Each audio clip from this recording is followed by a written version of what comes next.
Hey guys, Joe here doing a super short Sunday video and just something I picked up, and this was a random thing. I saw it because I was actually looking for a new motherboard for my 2700X, which thankfully does still work. Even though I killed two motherboards, my 2700X does still work. So yay, I'm on the lookout for an AM4 board, and I'm selling one of my computers, which will be this guy. This was just a random parts build. I actually traded a buddy for this thing. I built him a computer and he gave me this as partial trade.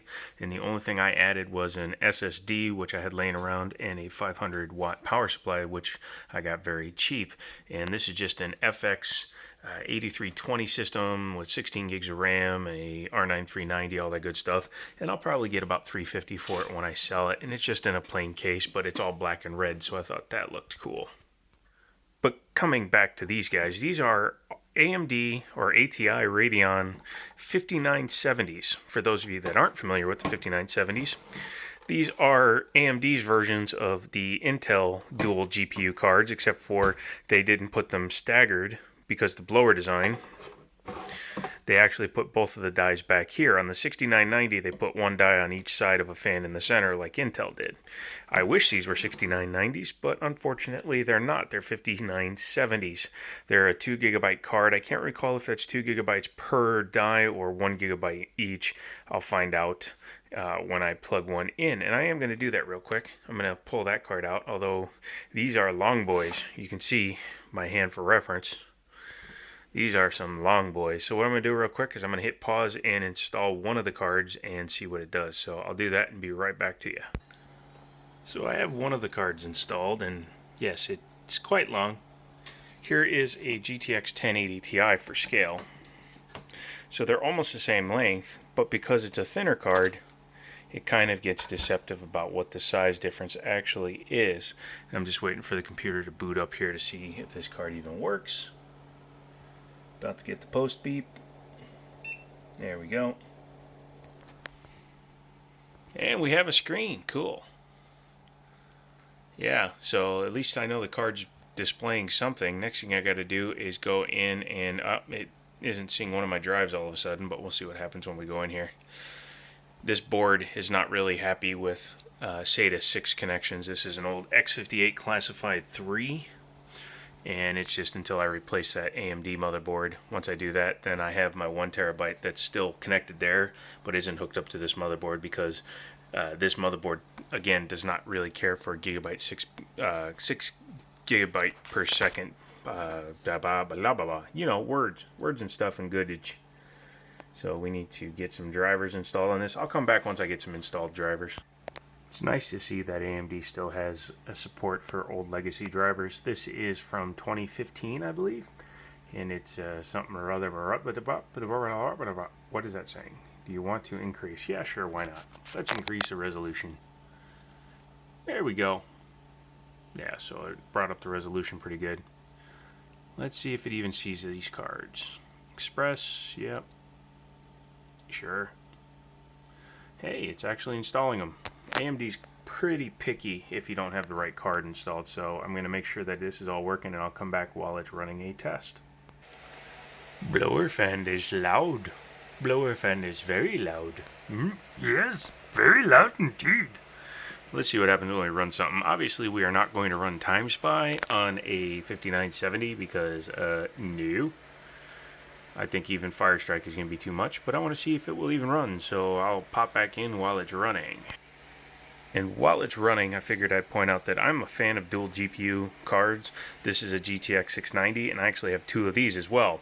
I was hoping these were 6990s, which I should have known it wasn't because of the blower style card, but I wished they were, and then I could have put this against that, and then I could have done quad SLI versus quad Crossfire and see which one was better. Obviously, as it sits now, one of these overclocked is equal to a GTX 980. One of these overclocked is probably equal to like a 960. So, not a fair comparison, but I just want to see what it's capable of today, now. And it's not showing me the card because I forgot to change that. So, we'll do that and come back. It is amazing to see how big, even compared to the 690, this thing is, because it's a good inch longer in terms of overall length than the 690, but it does fit nicely inside that case.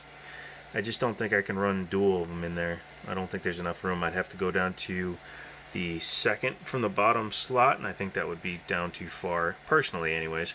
But I may still try it if it'll clear all the cabling that I got down there, and I'll have to run another set of cables through there. What I do on my 1000-watt PSU is I run separate rails or separate power lines, so I don't use one of those 2-into-1 kind of a setup. It supposedly will give it cleaner power by doing it that way. So, although the cards are already quite warm, based on what I'm seeing, the condition overall of like the blower, you can see it's got a lot of dust and dirt built up into it, and then the fact that it's an older card. Not sure if these things have ever been apart. It looks like they definitely have, because these are missing any warranty nubs. I'm thinking that these are going to run warm until I replace the thermal compound.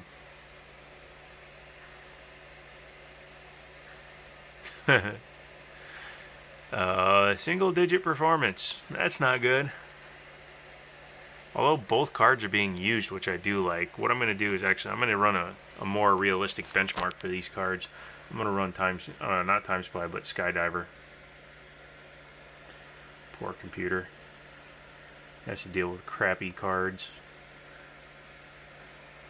It's alright. Once I replace the Ryzen board that was broken, I will go ahead and make this a dedicated old school GPU testing board, which I always wanted to do.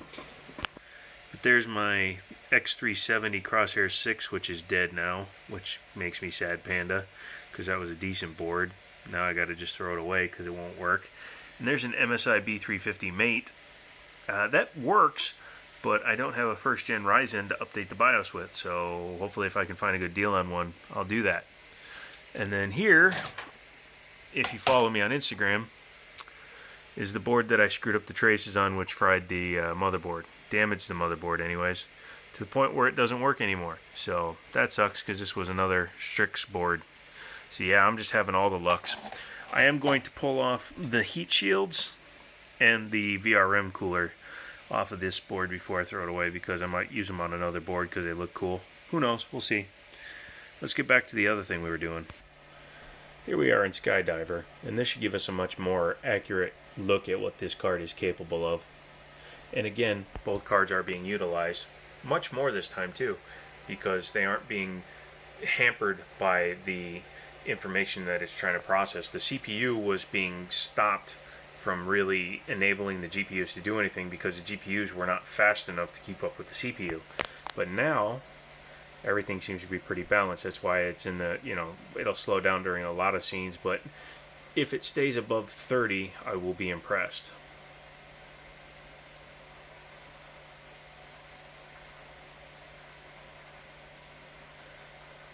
Yeah, so when the cards are working together, they seem to be doing okay. No artifacting that I can see, and I haven't overclocked this card at all yet either. I'm waiting to make sure they both work before I do that. I'll come back when this test is done. We're starting to creep up really high in terms of the temperature. 80 degrees is probably as high as I'm willing to go. So I'm probably going to kill this test, but you'll also notice it's running at 725 megahertz. I believe there's still some room left to go in terms of overclocking, but that's going to have to wait for the official video on this card, because I want to do an actual comparison to something of its day, and I'll be doing that soon. But I just wanted to show those off today. Got a couple of them, so at some point we'll run quad Crossfire and have some fun. So that's about it. If you like this video, give me a thumbs up. Maybe consider getting subscribed, all that jazz. We hit over 3,500 subs, which is friggin' fantastic. And then we'll continue doing stuff like this, firearms, all that good stuff. Because the more you guys watch, the better the revenue becomes. The better the revenue becomes, the better I can do on finding stuff like these were paid for with some of the money you guys have helped me make by just watching these videos. So share, like, subscribe, do all that good stuff. Come back for another firearm video on Tuesday, and then we'll keep on keeping on. And as always, I'll talk to you later.